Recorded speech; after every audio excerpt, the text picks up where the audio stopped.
Hey, my name is Chris Dunn from HiPro Hitting. I've been lucky enough to work with over a dozen big league hitters. I work with kids from ages 9 all the way up to the big leagues.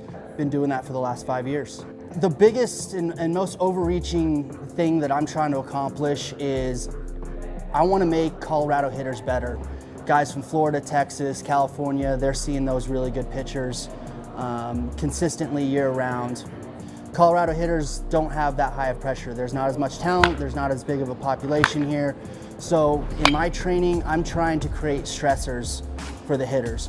When we create stress on a hitter, they adapt. We're trying to create hitters that have adjustability, that create margin for error, that trend towards driving line drives over the infield, into the outfield.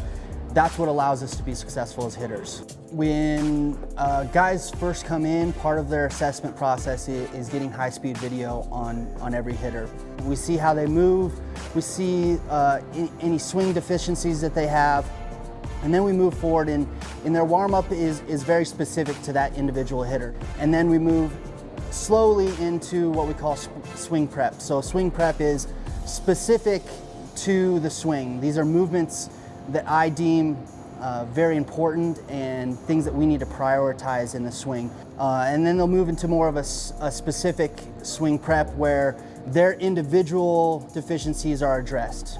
And we use a couple things in order to create better movement patterns. So we use heavy and light training bats, and we use what we're called constraints. So constraints are what people typically would just be called a drill, right? So we'll put a hitter in a certain position, and they've got to accomplish a goal from that position, and the constraints are specific to that hitter. But through the constraint, we can start to influence how they swing.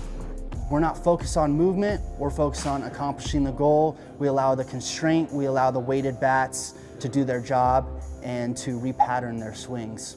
We'll go to overhand, we'll start to add certain counts, hitters counts or two-strike counts. We'll add fastballs, change-ups, curveballs. Again, just trying to challenge their swing. Ultimately, we're trying to create a bulletproof swing, a swing that is able to adjust, a swing that's able to hit multiple pitches, a swing that even when we're not perfectly on time, even though we're not perfectly on rhythm or we're not necessarily looking for that particular pitch, we've got an opportunity to drive the ball hard into the outfield and do damage.